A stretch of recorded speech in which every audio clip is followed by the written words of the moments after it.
Okay, Bismillah ar-Rahman ar-Rahim. Thank you everyone for attending our webinar. This is the third webinar in the series that we have this year in ASAPA. I'm Muntasir Abbas, a professor at Virginia Tech and the chair of ASAPA. And I will introduce Professor Bakri, who's a membership and communication officer at ASAPA, who has been doing a great job organizing these webinars. So without further ado, please go ahead, Bakri, and introduce the speaker as well. Thank you. Great. Shukran, Muntasir. Thank you. I am very glad to introduce another distinguished professor, speaker, and activist, Dr. Bakri Al-Madani. Bakri is an associate professor of public policy and administration at the School of Business, Public Administration and Information Sciences at Long Island University in Brooklyn, New York. Bakri completed a bachelor degree in business administration at the University of Khartoum.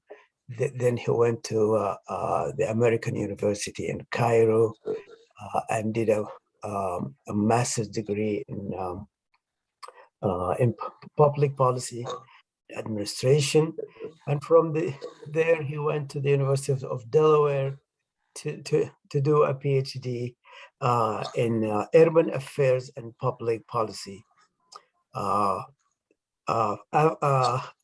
that, actually, Bakri worked as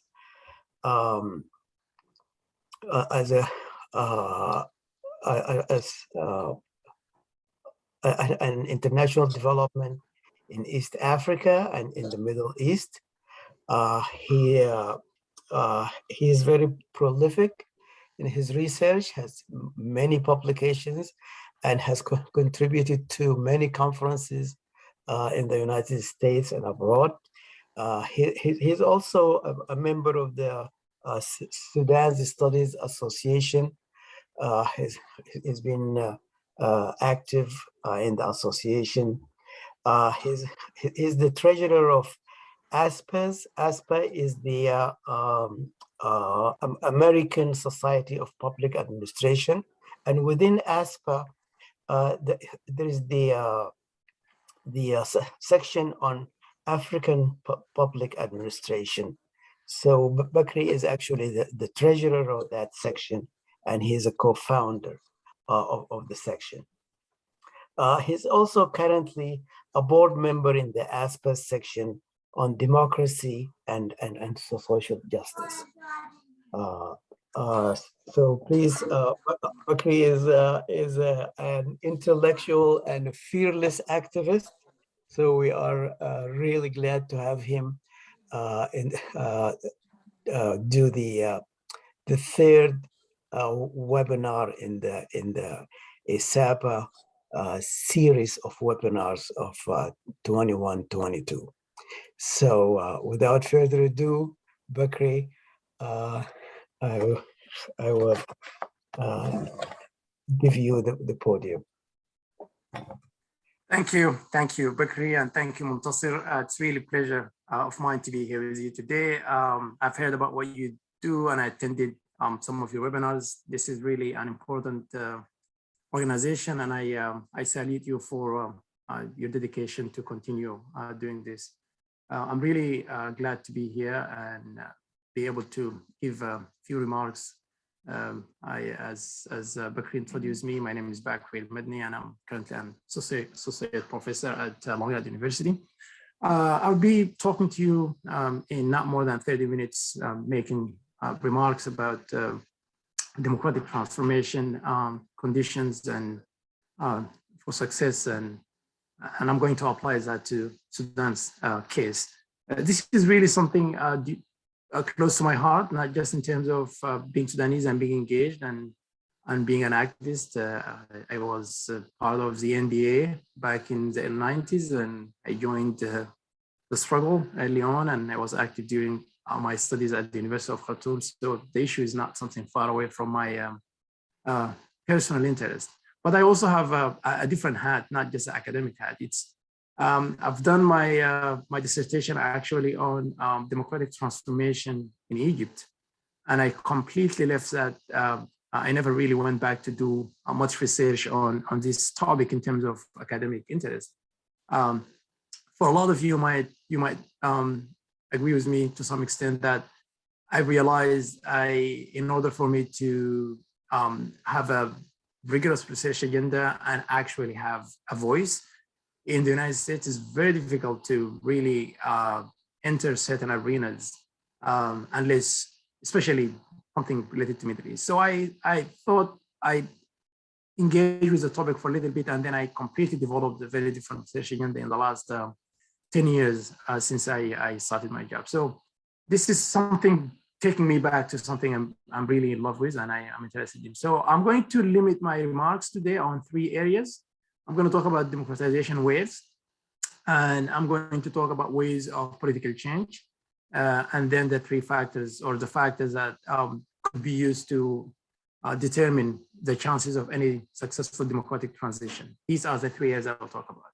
So I will start by providing a little bit of historical background, then I'll set up the framework, and then I will come back and speak a little bit about where Sudan's experience be situated within that theoretical framework, and make few observations, and hopefully not predictions, but some sort of reflections on what has gone in Sudan since December 2018.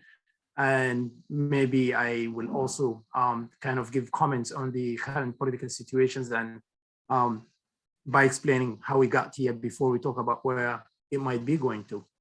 So for those of you who are interested, this is a meta-analysis. It's not based on one piece, but largely I'm building on some of the great work of political scientist Samuel Huntington in his research on democratization waves.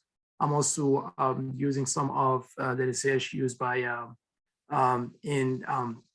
Why Nations Fails. It's a quite interesting meta-analysis of historic events. So that's part of the background for this research. And of course, many other scholars have contributed small pieces to micro analysis level. So to begin with, what doesn't seem to be something that is disagreed upon largely among people who are really interested in learning about democracy and how it started.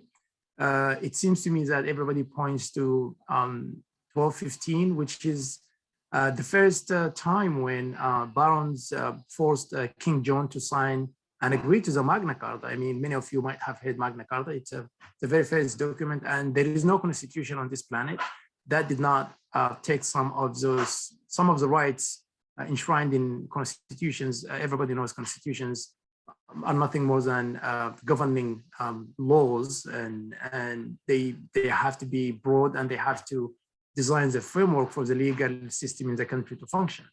And it must include definitions of rights and duties, and who's who and who gets what and how. Basically, that's as a policy scientist, to me, everything about government will come down to who gets what, when, and how, and that is largely going to be determined by the governing document, which is the Constitution. So King John, because everybody knows at that time Europe was just getting out of the feudal system and the beginning of a capitalist system, has largely a lot to do with the fact that the Black Plague contributed to reduction of populations, and it became a material necessity for people to actually pay people to do the job. And there is also a transition from rural areas. Cities are just starting to emerge. And obviously, at that point, you could say there are sort of socio-dynamic changes that forced the barons to start talking about rights. So if we point to that wave as the first democratization wave, and I'm not going to really bug anybody in details about how that came to be a success, it took a long time until between 1200, 1215, until early 1800, when we could actually say a democratic system has been erected. That's over 600 of processes, and there is a lot of tumultuous and wars and fights and ups and downs, occupation. And of course, the results of this process, largely in West Europe, managed to transform many of these monarchies into constitutional monarchies, basically limiting the powers that's given to the monarch and giving the large executive power to elected parliamentaries. And of course, that is what we have today. I think many people sometimes just don't realize how, when you really dig deep and realize most of Western European countries are not really republics. They are monarchies. Netherlands is a monarchy, the UK is a monarchy, Denmark is a monarchy, Sweden is a monarchy, Norway is a monarchy. It's amazing when you think about how that came to be. You will find this is what somehow, and later on when I talk about the conditions or the factors determining success, you will see why there is a spillover effect. Why in one place, when democracy started to take place, it becomes infectious, and soon enough it could actually affect other countries. And I would relate that to what's happening in Sudan and in the region, and why there are some forces really scared of any democratic success in Sudan. Of course, there are really 2 points in history one has to speak about. The idea of the republic, which is something started with the United States Revolution, that is really did not create a monarchy. And I know a lot of you know that there was confusion about what people didn't know what to refer to George Washington back then. You know, some people were saying my king, and then eventually the idea of the republic emerged. The French Revolution also ended up creating a republic. It doesn't matter whether the system is a constitutional monarchy or the republic, but it eventually gave power back to people, and that is the essence of democracy. It's not just mechanical elections. It has a very complex system within it. Maybe at some point I can speak a little bit about what makes a democracy. A democracy, the rule of law. It means everybody is equal under the law. Protection of minority rights. Election is a mechanism for exchanging leadership and also setting the direction for the policies that people want to be governed with. But I'm assuming these are things that everybody know, and I don't need to explain. I just have to point to that. So that's the first wave. The second democratic wave,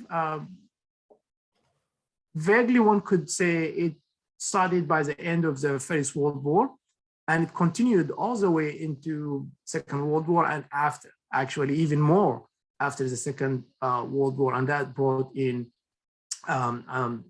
almost like a division around the globe between Eastern camps, countries that is taking the ideology of Marxism and communism and inventing a new definition of popular democracy, i.e. Maybe of course it's developed as an equivalent to Western democracies that is known to be liberal democracies. But out of the Second World War and the Cold War era, few countries managed to actually establish some democracies, and now you could talk about them as even mature democracies. Of course, that's at the same time also we have seen lots of countries that struggle to really establish democracy because Cold War was brutal. And this is the era where we have seen so many coups d'etat more than at any point in history. And it has a lot to do with the Western camp, a fear of the spread of, left agendas, largely in Latin America. One cannot avoid saying democracies even were aborted in a place like Chile. In the coup, there was an elected left-leaning president, and the United States has role played in engineering that coup. That has a lot to do with Cold War. So we could, in a different point of analysis, one can actually spend some time saying why the second wave was not a success, in largely because it was sometimes large political interests could be traded off for the sake of democracy. And we have seen that. So democracy could be sacrificed if international big powers really started to fear it's not going to protect the interests, especially in terms of ideologies. So that's a whole different conversation we can have on a different day. But that's why second wave one could point to and say it was really tumultuous. It wasn't in terms of really building and establishing non-successful democracies is not as strong as the first wave, which very much really ended up just being in Europe, and one could speak to some extent about the Western Hemisphere, United States, and some Latin American countries, but it didn't help to sort of establish democracies. And of course, there is you could say the UK and satellites, Australia and places like New Zealand, which, yes, they are not Europe, but they have a lot to do with the similarities in terms of culture and values. A third wave, one could actually say this is the beginning in the 70s. Some folks, some scholars actually point to the oil crisis in 1973-74, when this is during the Middle East struggle, the war between Egypt and Israel, and the Arab countries engaged in an embargo, and the oil prices went up. It really led to economic crisis. Inflation was as high as 8% in the United States, something that we haven't seen something like it in a long time. But also, all of these movement created, and I'm speaking about democratization here, not as really democracies. Democratization, for people who study it, you know, it's a continuum. It's a small opening. If you start a continuum saying it's on your left is a complete autocracy or utilitarianism, or on your right is a mature democracy, the journey from complete autocracy to democracy could engage in pieces. So democratization is usually referred to as a process that creating opening, and by opening I mean creating public spaces for people to practice the right to assemble, the right to speak, and the right to govern themselves. It could not happen generally. So if we really get also in a different conversation, what one could say, maybe there is not a complete autocratic system. There are systems that are autocratic largely on top, but if you really dig deep, including China, at some level, people do have the ability to govern some of their lives. So in a way, you could say every country is in a process of democratization. The question is, when would it be a democracy? That is when you actually, you could look into Carta guidelines or any other scholars about how do we measure democracy in terms of freedom of expression, free elections, and rule of law. And that's another thing that we could talk about on a different day.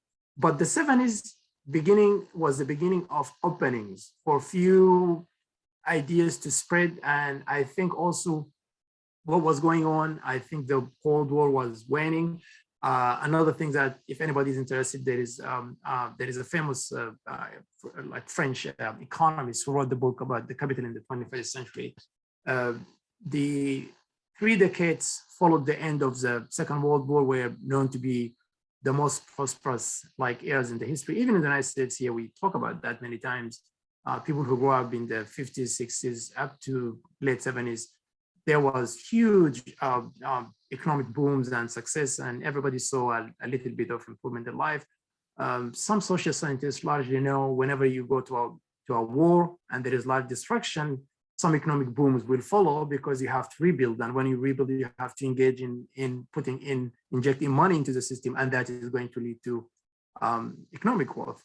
But that's not to digress. So in the 70s, we have seen a beginning of a wave, but the wave itself really culminated with the Czech Republic uprising. And those of you who are interested in history, of course, it was squashed. The Russian tanks were called, and they ended up coming into Prague, and they squashed the uprising. It didn't take long to see some of those events in places like Poland, which used to be like a stronghold, a part of the Eastern camp.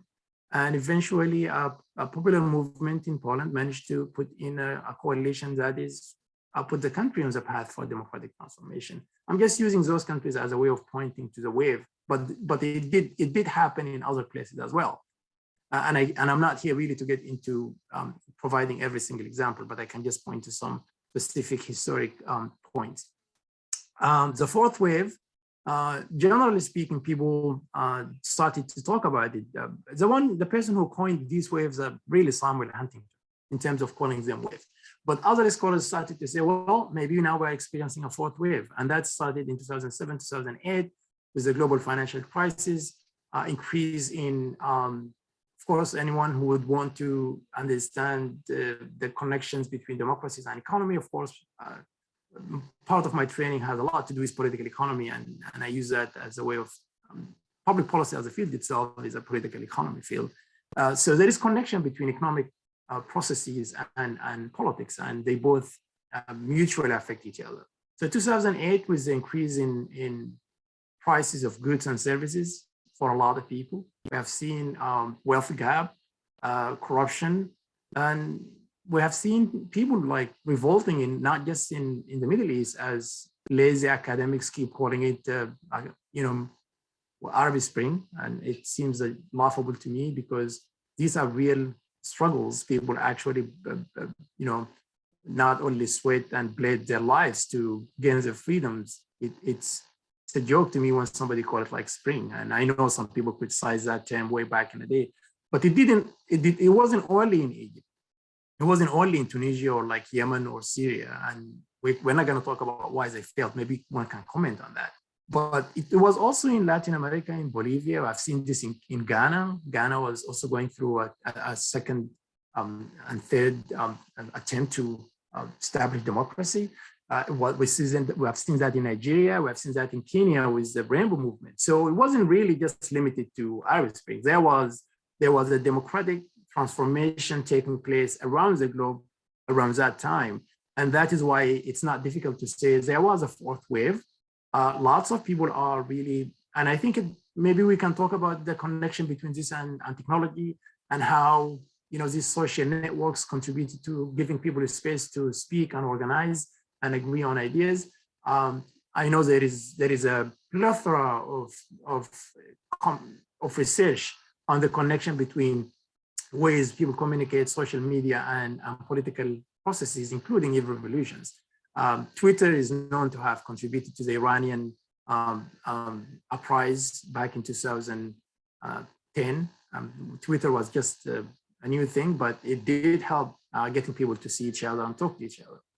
So this is a fourth wave, and that would conclude the first point that I wanted to talk about. Of course, Sudan, when I come back to talk about Sudan in answering the questions that I posed up here about what can we say about Sudan given this framework, we belong to this wave which is happening now also not only in Sudan. It's could see it's happening in Sudan, it's happening in Ethiopia, it's taking even some almost like violent ways. It's happening in places like Chad, it's happening in around us. How successful it's going to be, that's a conversation for a different day and a different scholar, maybe not me. Ways of political change. So if we look at those waves and we say they happen, as a scientist, as we always say, we're not really interested in just understanding the world. We wanted to change it. This should be like the philosophical approach. Now, understanding how these change come about is meaningful, because it could help us construct a way and path forward for how we want change to happen. Also, I'm going to do an overall meta-analysis of how these change came about. One way is a gradual historical evolution. We have seen this from the transition. These constitutional monarchies or even dictatorship did not really transform themselves over life from being autocratic to being democratic. It took a while.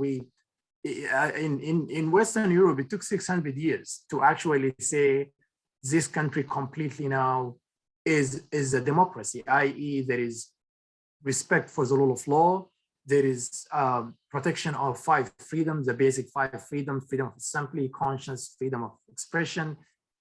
It's hard to say minorities' rights are protected. It's hard to say now the will of the people is reflected in the political system.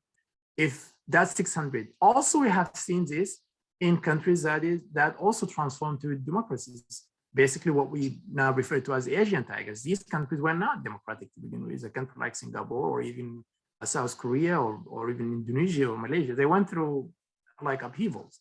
But it was a slow transition, and it has a lot to do with economy.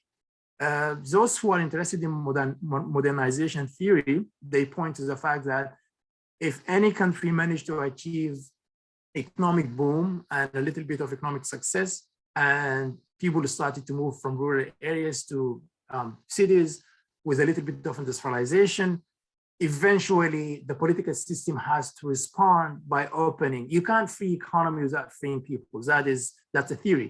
Of course, there are lots of arguments against that theory, that you could actually have a functioning free market system in a completely autocratic dictatorship. They did happen, and we have seen that in Chile before.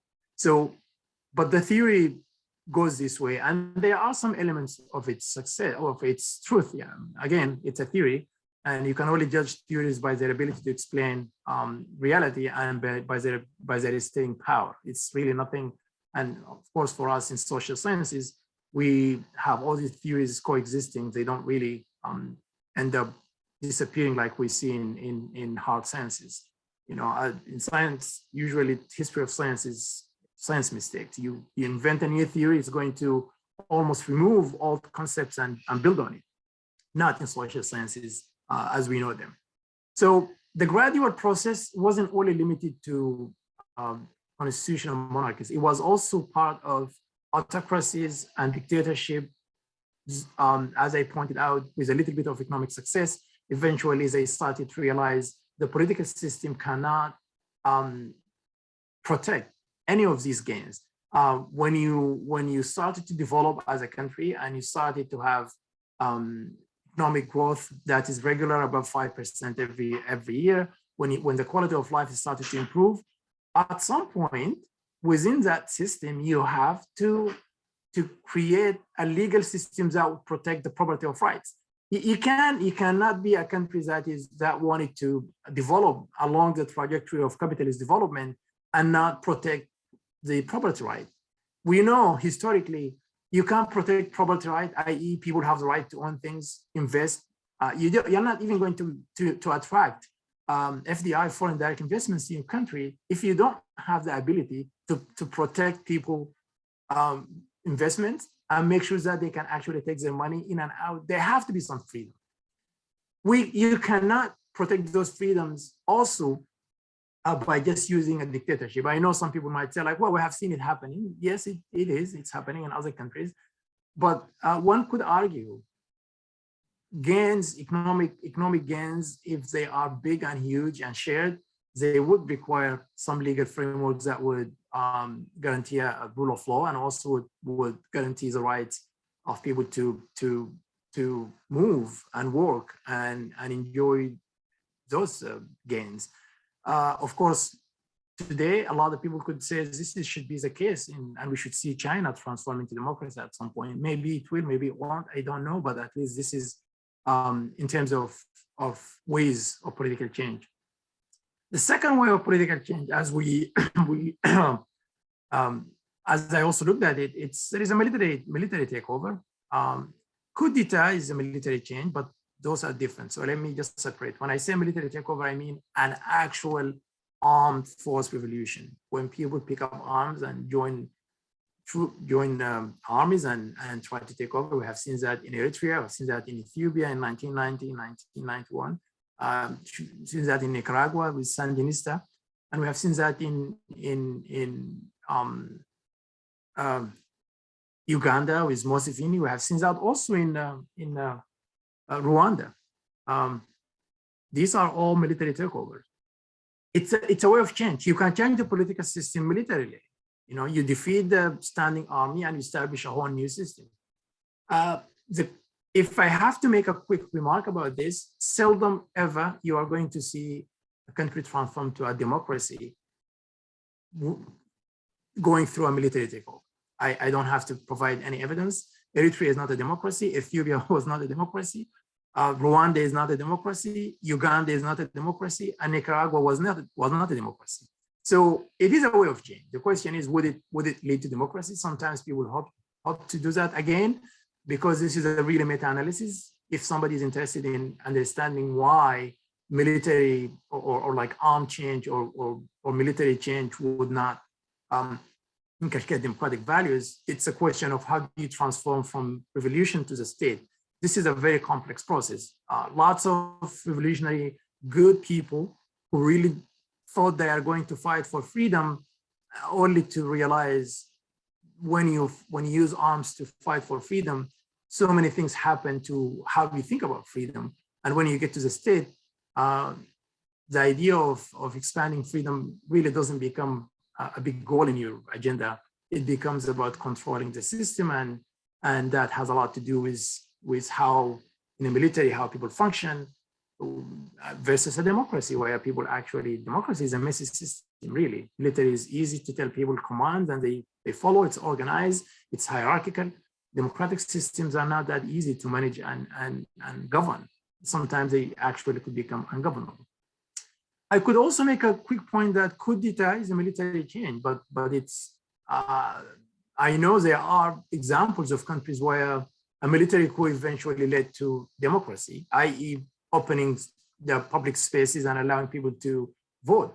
Nigeria was a case, had multiple times when they go into a military coup and then they realize it's not going to work, few years, and they go for elections. But one might not really say a coup d'etat is a mechanism for establishing democracy. A coup d'etat is a good mechanism for changing the political system and most likely removing a dictator and putting in a new dictator. It doesn't mean you are guaranteed to have democracy. For one reason, it's not something that people are demanding. Oftentimes, it's a clique within the army who would organize this coup d'etat. It's not popular movement. So there is no pressure on any coup to actually transform to a democracy unless it started to believe that people have the right to do it. And I know many times what we know about coup d'etat, whenever they happened, there is a leader who's going to come out and keep telling people like, oh, it's just going to be a temporary, and at some point we are going to go. And we know the rest of the story. It never really happened to lead to an actual democratic transformation. What it would lead to usually is the cooked and engineered democracy that would ensure that the person who was the head of the coup is going to remain in power forever until they die. And sometimes they bring their son, and in other cases, even their wives. So that's something we have seen. The third way of actual change is occupation. Military occupation, we have seen that in Iraq, we have seen that in Afghanistan. Do they really lead to democracy? I don't know. History will tell if Iraq would ever become an established democratic country. So far, it's not even stable to function as a country, let alone to have a democracy. And the story of Afghanistan is known to everybody. I don't need to say anything. Yes, they started a political system. They elected presidents twice. And within less than a month, all these 15 years of building institutions and $3 trillion of American money to build a new system just went out of the window. And Afghanistan went back to a Taliban just like 20 years of attempt to change. So military occupation could become a way of changing systems.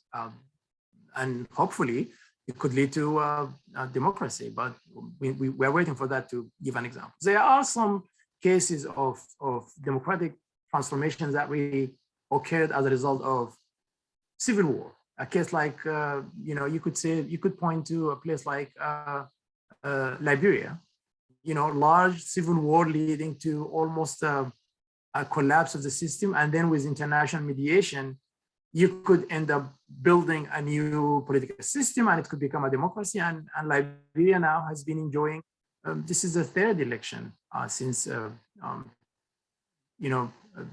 De Silva was president. Another example is Yugoslavia, what happened in Balkan, in Europe, the complete collapse of the state with the intervention of European countries. And I understand why. This is like a strategic location. Many of these countries now are independent countries, but they have, you could say, they are in transition. They are not complete democracies, but they are transitioning. Just like some of the countries that came out of in the fourth wave after the collapse of the Soviet Union, which is part of the third wave I talked about in 1998, 89, lots of East European countries became democracies. Romania is now established democracy, Bulgaria, and they are in the process of they joined the European Union. Yes, they have some specific conditions to complete in order to transform their legal system, to be completely accepted and embraced by the European Union, but it's happening. So such a collapse of the state and intervention from the international community sometimes does help putting in place systems that could lead to democratic transformation, which is a little bit different than a military occupation, but you could call it something, a mix between military takeover and that doesn't complete the takeover, but it's a civil war that didn't lead to anyone winning the war fully.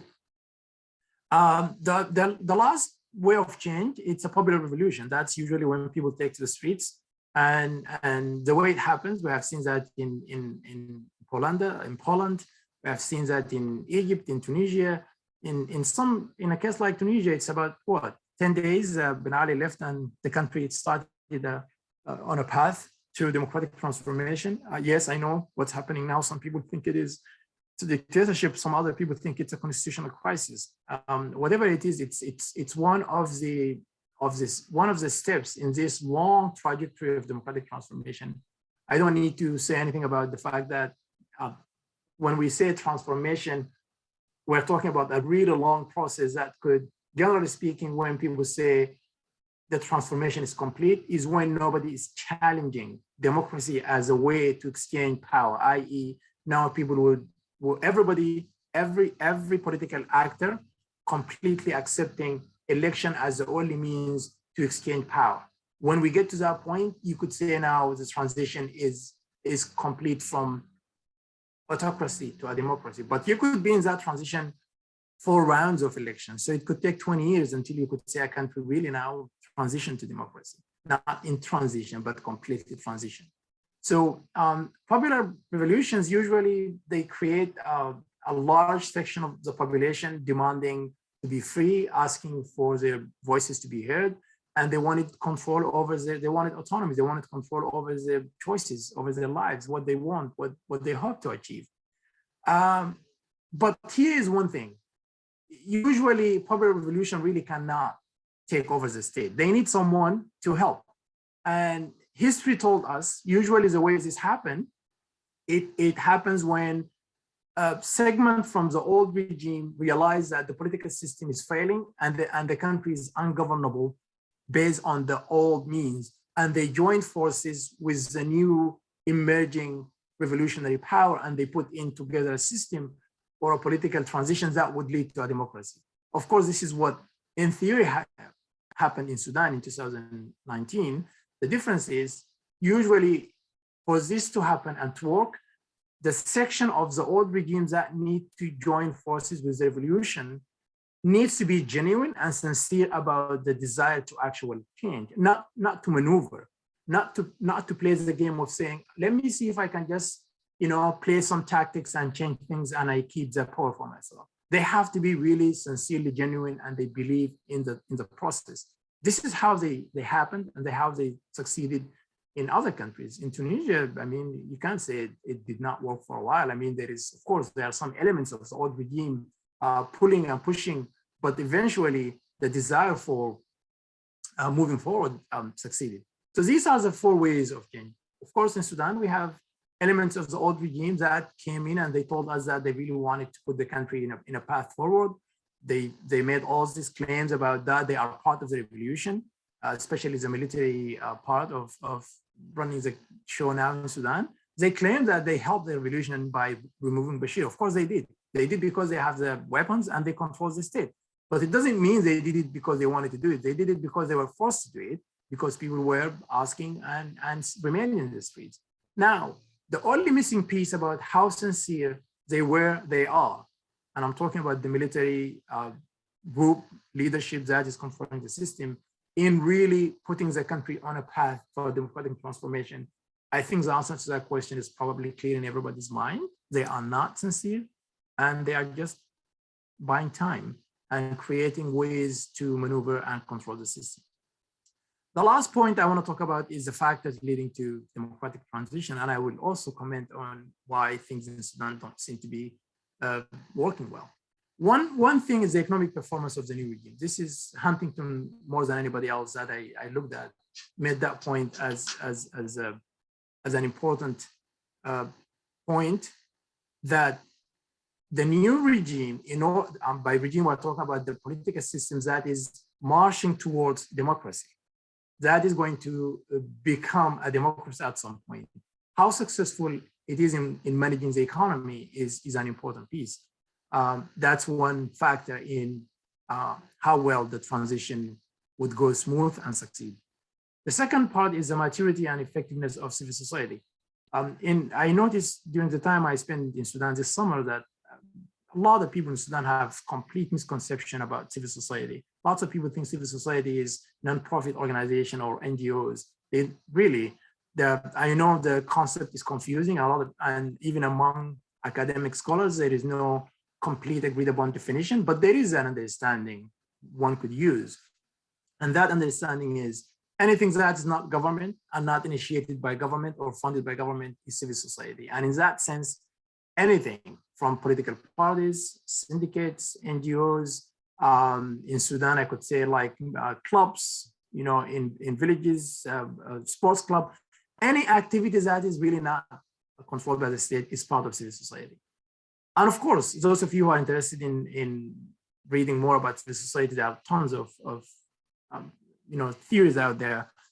De Tocqueville, the French philosopher who toured the United States way back in the 1800s, he made comments. Those of you who are interested academically, you're going to run into his comments a lot about how he found that there is so much vibrant civil society in the United States, and it still is. The maturity and effectiveness of civil society has an impact, and it determines whether you will have a successful transition or not, because civil society is where everything happens. It's where mobilization, organization, and it's where demands are exacted on the state. It's where also demands are articulated. Generally speaking, I don't want to get into public choice theory and how do we say people agree on two things together, but civil society is a place where people come together and develop ideas, and the idea of concept of the public sphere.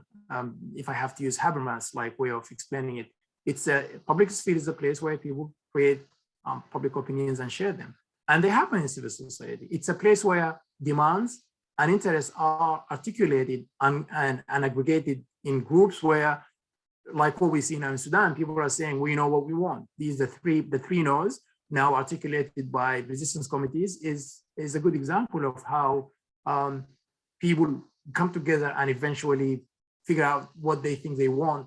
And at some point, one organization or another would bring it together. Of course, civil society is also the place where interest has to be managed, because not all of these interests in society are going to work in harmony. Some of these interests are competing.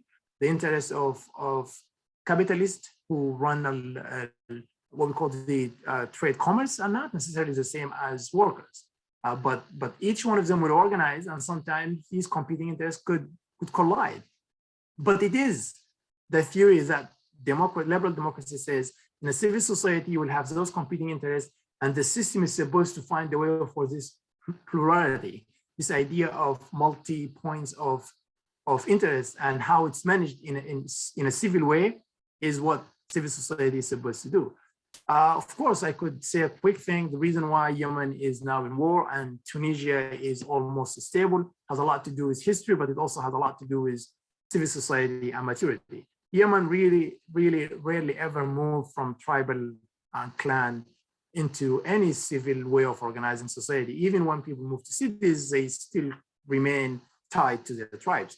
Tunisia, because of modernization process, because of history, because of a lot of things, wasn't really organized around tribes as much. So the civil society in Tunisia was successful. So the Tunisian workers' associations that played a huge role in leading the protest and actually till now kind of driving the political process in the country was a good example of that. Yemen never had that kind of example, even though people in Yemen were in sitting strike in Sana'a for about 14 months, the longest strike that has ever been witnessed in the area. But we see the result because civil society is a big factor in success. The third one is the political leadership. This is not only about political parties. Political leadership includes everyone who is influential and somebody could impact. Not everybody has the same impact. I'm talking about leadership here, defined as a process of inspiring and influencing a group of people to achieve a common goal. That's what leadership is all about. So political leadership and its savviness, its competence could play a role in what kind of a deal you get. Many of us in Sudan, we have been saying the negotiated settlement in 2019, even if we have to negotiate, we could have gotten more had we had some really savvy political leaders who would not accept anything given to them. I'm talking about the constitutional document itself.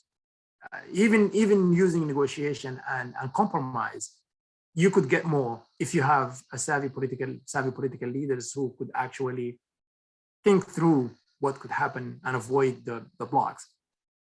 The last point in affecting transition is the spillover effect. And that is, i.e., I talked about whenever there is democracy in one country, the reason why Western Europe is all democratic is because they affect each other. When something happens in one part of those countries, it does lead to other people feeling it. And even now, when people say, like, you know, places like Hungary and Poland are retreating from democratic practice, even if it's short-lived, maybe one could say it's going to be hard for these countries to retreat. If you are surrounded by everyone around you is a democracy, it becomes hard for you to avoid those values and just go. So if you take economic performance, maturity and effectiveness of civil society and political leadership and a spillover effect, and you say, how did Sudan measure in those four factors? The picture is not really, it's not pretty. I'm not going to say gloomy, but I'm saying it's not pretty because we did not manage any of these things in a way that would maximize the chances and opportunities for success. But we are learning, and that is where we stand now. So as I promised, I want to really not talk more than 30 minutes, but I think I did. So maybe I will talk more about Sudan, and the points that I wanted to make originally about what's going on is when I go into questions and chat. But quickly to close, Sudan tried the path of using armed forces to change regime before it failed. The SPLM ended up creating a country. I was part of the NDA. We picked up arms. We thought that's the way to defeat the Islamists. Eventually, we ended up in a compromise in 2005. But the popular revolution, that is in December revolution of 2018, managed to get us to a political settlement, a negotiated settlement with part of the old regime. As I said, they were not interested, they were not sincere, they were not genuine. They thought they could just use the moment to let it pass, because at that point the revolution was alive and well, and they thought they could just engineer social engineering ways of controlling the country. It seems it went out of their hand. They made a mistake by taking over power back in October 25th. We could talk about that in details. I have written about it, really about there is a cartel state in Sudan that is really a marriage between armed groups using the state as a facade to legitimize their interest and to gain some social acceptability and present themselves as a state, but it is really not. The state itself is hijacked, and I have to emphasize this point. The state in Sudan is hijacked by cartels and running the system as a way to manage their interest. So whenever they see this transition leading to a point where those interests are going to be threatened, I think they will come back and take over the state, no matter how, if it's going to be confiscating freedoms and throwing people into jails or even actually shooting people. They have done that since October 25th, and I think they will do it again as long as these cartels are really controlling the state from bottom down. So the takeaway for me is what can we do? Usually the way I like to think about these issues is things that's out of your hand. It's good to understand and try to change, but you shouldn't focus on things that are out of your control. We can focus on the things that we control and we can impact and we can influence. And that is, to me, civil society, our political leadership. We can't change history about where we are located as a country. We can't move Sudan in the map, we are going to be where we are. We're going to be surrounded by countries that is really not interested in seeing any success in Sudan. And it's our duty to find a way to unify our internal front, agree on a national project, and try to negotiate with our neighbors based on their interests and give them some promises that we are not really interested in threatening their interests. We need to, and that's a challenge that the Sudanese revolution is facing at the moment. And it is going through a process of trying to figure these things out. Yes, it's slow, it's complicated, and also there is a frustration, confusion, mistrust, a lot of things happening at the same time. And with that, I would conclude my remarks and take questions. Thank you very much for listening to me today.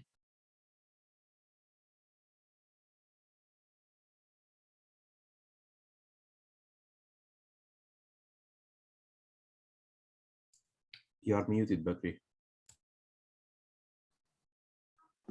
Okay, so sorry, I was muted.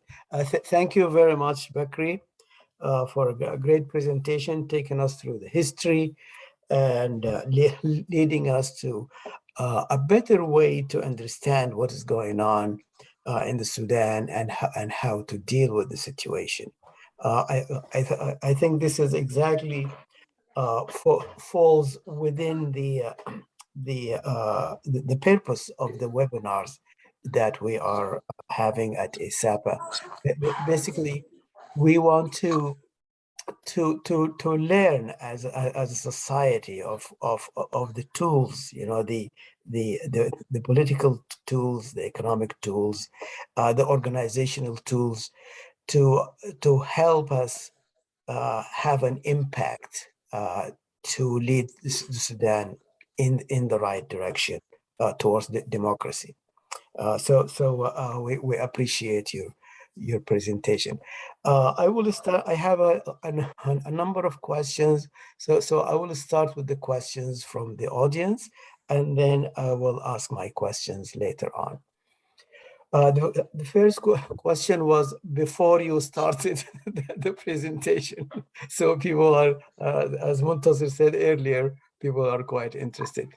So the first question is from Nahla Suleiman, and her question was: Is there a scientific solution that we can follow so that we can avoid the political conflicts and this dark cloud of, you know, Sudan splintering and having all these warlords around.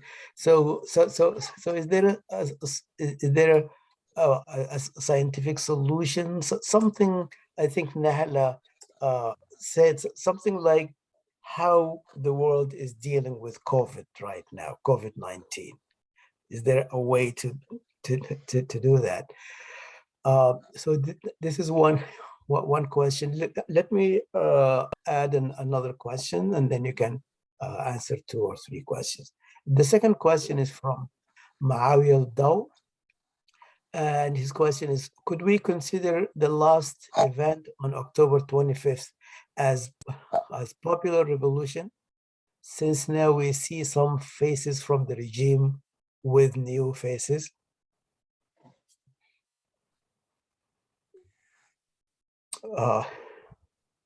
Should I take them now, or you want to finish?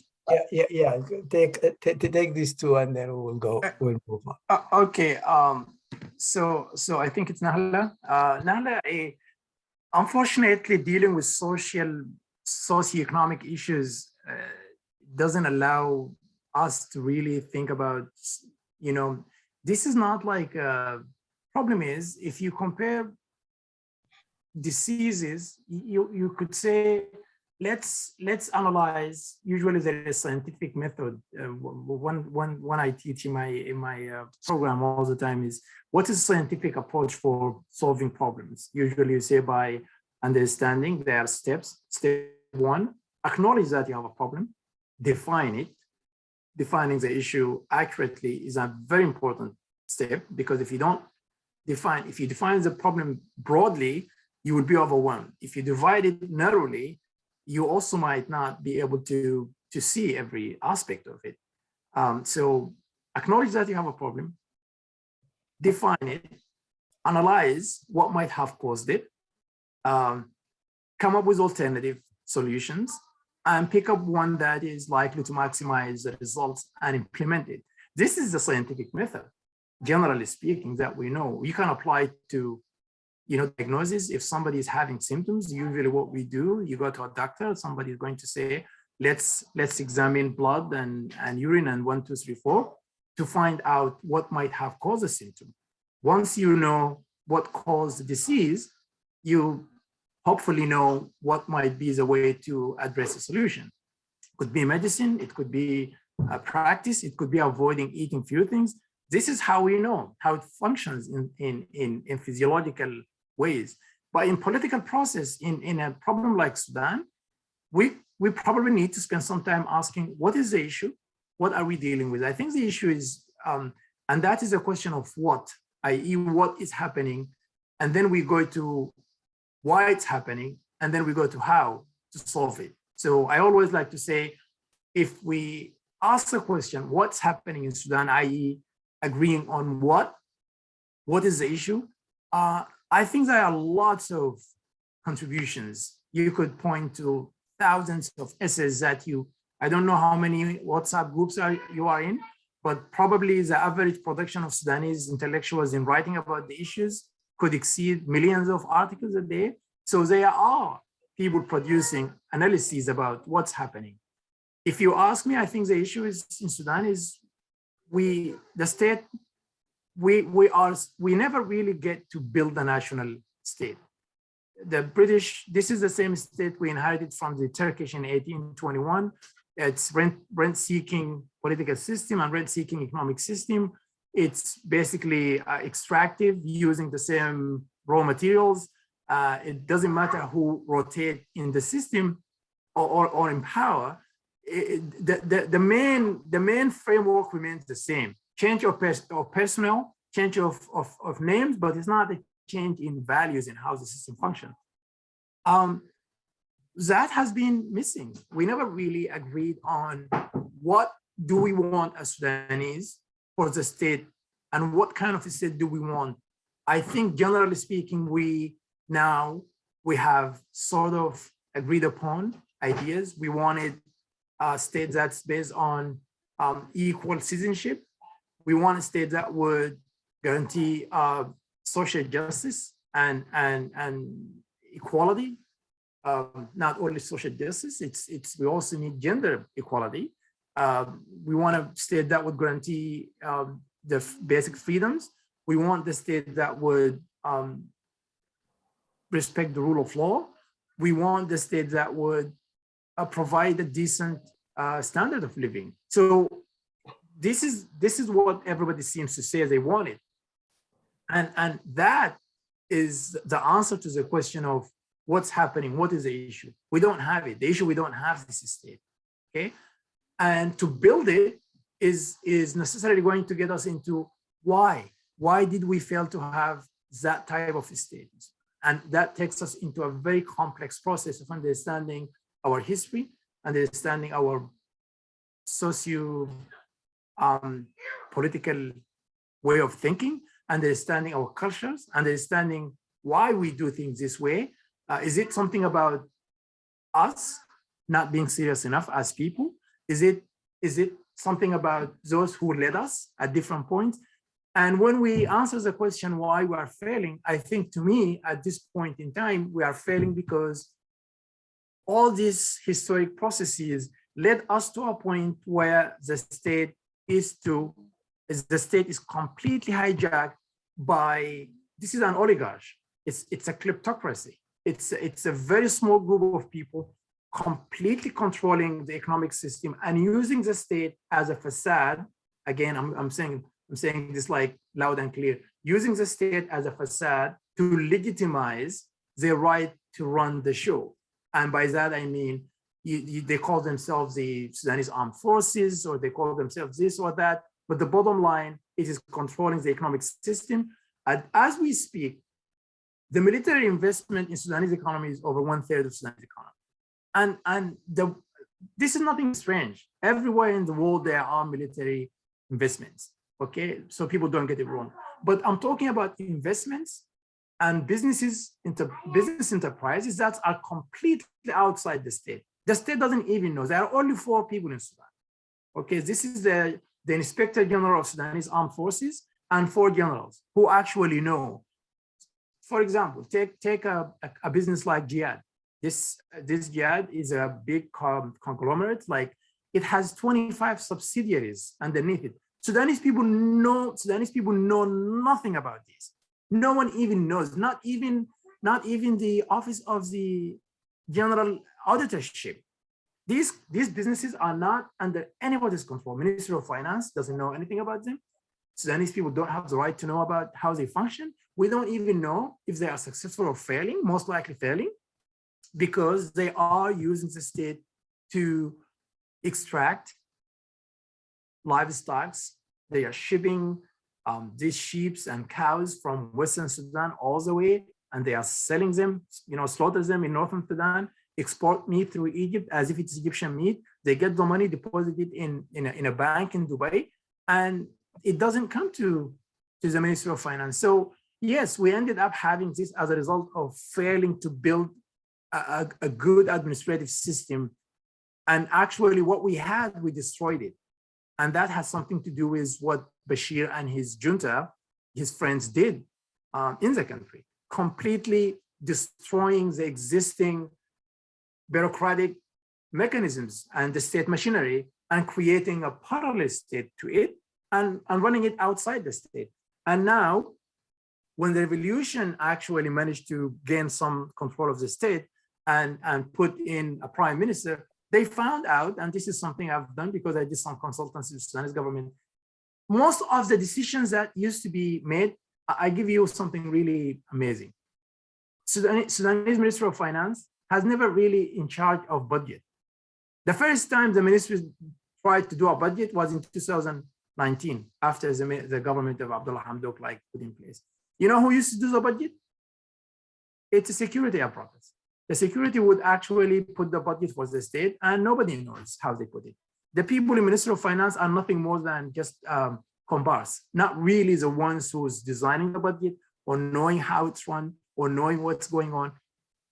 So this is what we got. So I think I said, if there is a scientific method, is to understand what got us to this, and then maybe analyze why we are stuck in this situation, and hopefully agree on a path forward, something that we could say a plan of action. And that plan of action would require a lot of actors to agree and avoid their ego and avoid, getting hung up on small differences for the sake of a larger picture. And of course, we can't really get there without getting rid of the groups hijacking the state and using it to benefit at the expense of all Sudanese people. You can't really get to that objective, building a national project to benefit and build a state that would respect everyone's rights without removing this group. How do you do that? That's a conversation that we could engage in on a different day. What was the second question? I completely now. The second question was kind of like based on your theory about these waves of democratization. Do you consider the event of October 25th a part of this wave as a popular revolution, for example?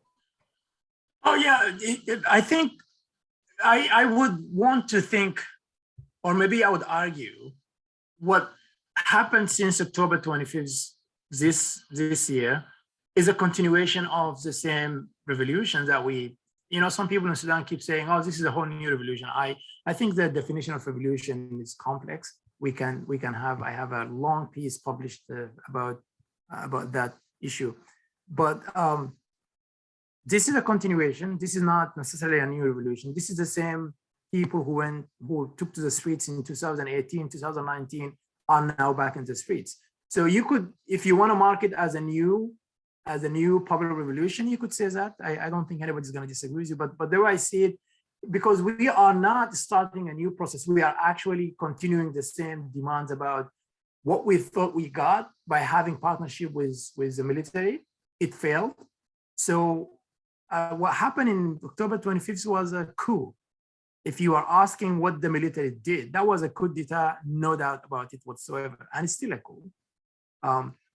It's, you know, we are still living in a state of emergency. People are still in prison for political reasons. And freedoms are not really available for the vast majority of Sudanese people. So the revolution is what people did in reaction to the coup. That's a continuing revolution. But the action of the military itself is a coup, and I cannot really think of calling it anything else but the coup. Mm-hmm. Okay, great. We will continue. We have a few more questions. The next question is from Samia Suleiman. And Samia is saying that today the role of education is essential in the economy, and is primary. What is the role of education in the political change? I think you have addressed some of these in your answer to the first question. Do you want to elaborate on that? Just quickly, what I would say, it's a really, really important. Education is there is no society that could flourish or develop or succeed without having a good, solid education for at least not necessarily everybody has to go to university, but at least a good number of people know their basic rights. Democracy cannot function if people don't know their rights, if people don't know that they have constitutional rights. So yes, education is your way of, and civic education more so.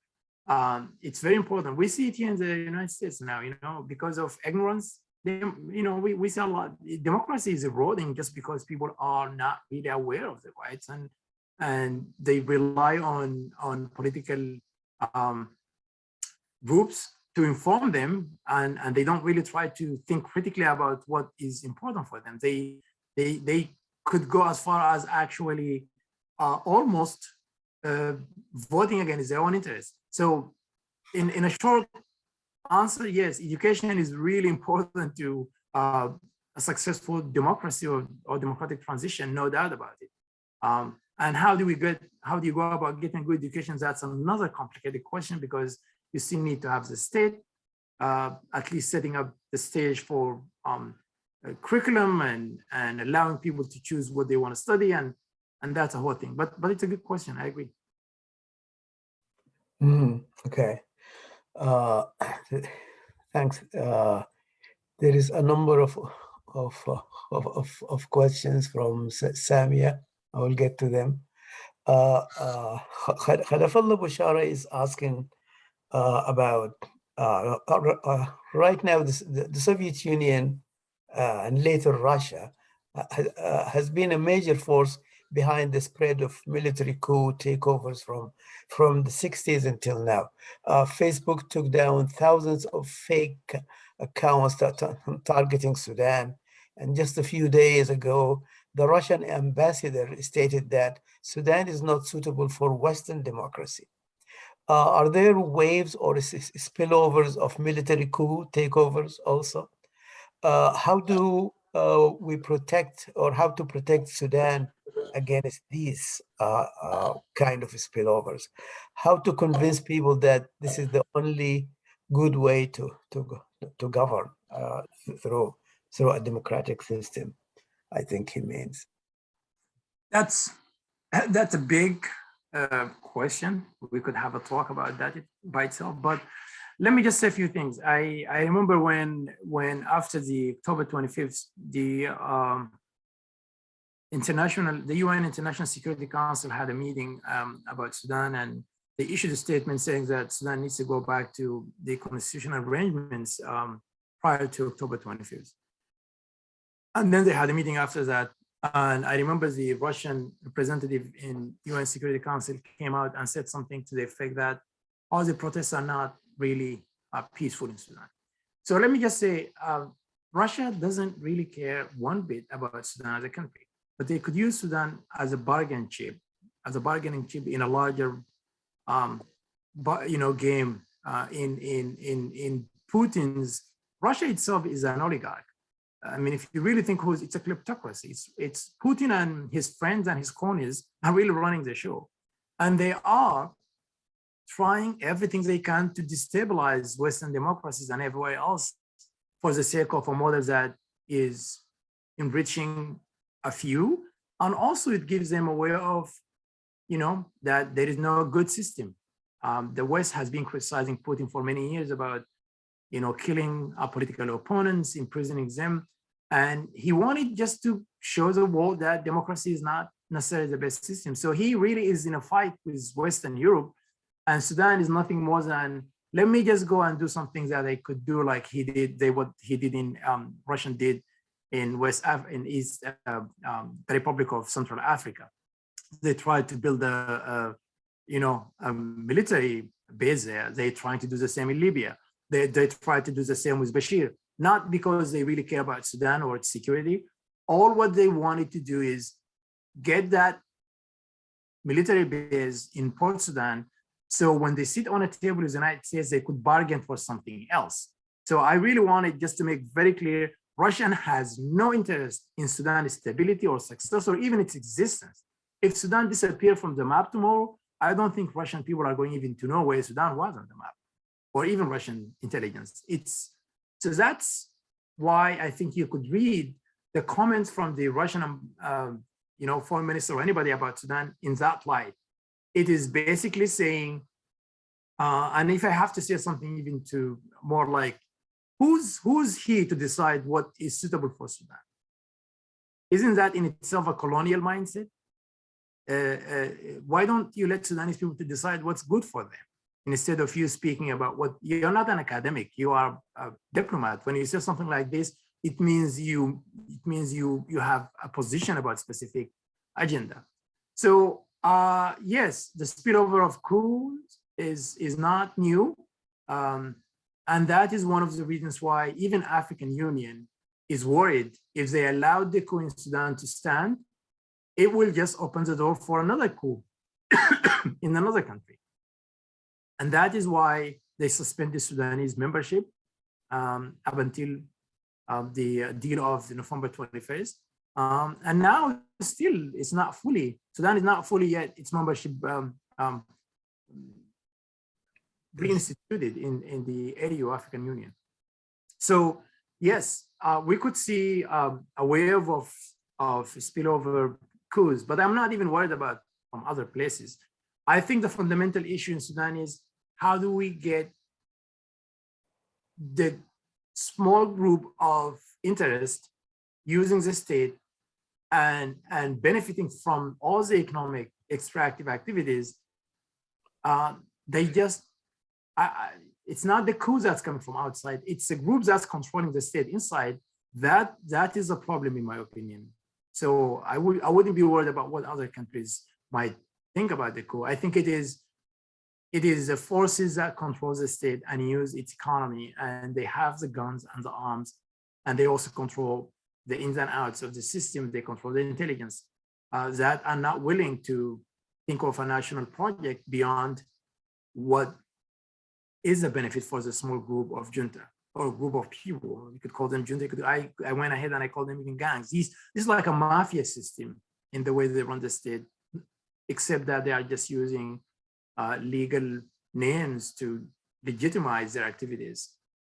Mm-hmm. Does that answer your question? Good. Yes.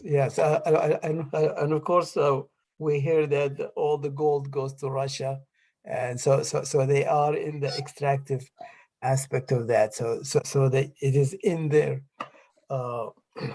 interest to keep the Sudan as it is. Montasir, would you like to comment on this question? Or I see you wrote that you would like to answer part of this question, Montasir Abbas. No, I didn't write that. Okay. So let's move on. There's the question about this military power from Samia Suleiman. Why do you think the military supersedes the political parties in power? Why do we have the military? The military basically ruled the country for more than 95% of the time since independence. The second question is a question from me, actually. Based on what you have said about from all these lessons that we learn from history, that non-democratic means do not really lead to democracy, right? So if you have a military takeover or a military coup, it does not necessarily, or most of the time, or always, do not lead to a genuine democracy. If we take this example in a microcosm of what Hamdouk has done in his last agreement, basically, it looks like, based on a few consultation, he made the decision in a very non-democratic way. He didn't go to the FCC. He didn't go to the people in the street, discussing with them about the offers that he has. He just went in from his from his house in which he was jailed in to in front of TV and made this agreement. So this is a kind of a very non-democratic way. How do we assess this current situation based on that? So let me start by the first question. I think it's from Samia. So Sudan as a country has been around since independence about 60 years. And out of those years, there is about 54 years military rule. The answer to that question of course, it could be a long and winded answer, but the short answer is, I was reading something the other day. In 1955, when Ismail al-Azhari represented Sudan in non-alliance meeting in Bandung, and they met Nehru, the prime minister of India at the time. And all these countries just recently either like gaining independence or in the process of gaining independence. And Nehru said something to the effect, many of these armies you have been building to liberate your countries or to fight under the British or the French armed forces, they will come and become the enemy of your democratic hopes and dreams. And Nehru was absolutely right. So the reason to that question in a more sophisticated scientific way is, yes, the military is always the most organized hierarchical group. And in countries where education, in Sudan, 1956 and today, I could easily say, I think the level of literacy is almost 59%, and it has been high and it's still high. You have uneducated populace. You have one organized group. You have the political system itself based on sectoral traditional means. It's never really modernized. Our political parties are not parties that's based on any like projects or agenda, or it was very much ideological, and sometimes not even ideologies that believe in democracy. So if you really look at the reason why the political class that we have was weak, the lack of education, we have no history of knowing how to manage democracy or manage in a democratic way. It makes sense to imagine the only organized group that could take over power is going to do it. And by the way, militaries, they never took over power because they wanted to. It's always political. It's our political parties. If you think about this, 1958, when in November, when Aboud decided to take power, he didn't do it because he wanted to. It was a call from Ummah Party. Literally, Abdullah Khalil called on Aboud to take over government by saying we could not agree. So it's not like Aboud wanted just to do it. If you go back to 1969, the first coup, Nimeri was not just a professional military guy who just wanted to have a dictatorship. It was an ideology. That was a Sudanese Communist Party with a faction of some, also left-leaning Arab or Ba'ath. They engineered the coup, even though they turned around, they said, this is not what we did. And the famous, statement from Abdul Khaliq Mahyoub. And then they tried to engineer another coup in 1971, and that ended up in bloodshed. So, and then if you go back until 1989, it was Islamist. So really, what happened to Sudanese political parties because of their failure to really be a genuine, reasonable democratic institutions, they realized the easiest way to take over the state is to just get into the army, use the army, and you can govern through the army. The only period in the history of Sudan, I mean, Aboud, you could hardly say it was short-lived because there was no ideology behind it, and it was handed over almost power by political parties. And when they realized they don't want what he did, they decided to encourage people to go out in the streets and protest, and that's what gave us October 1964. So as much as we could blame the military, you could also say it's a political class, political parties that have a really short-sighted vision about how you could build a democratic system, and they immediately rush to take over. The easiest way, instead of not winning elections, if you want to govern and you can't win elections, then you engineer a military coup. That's what political parties did. So that's a kind of the quick answer to that.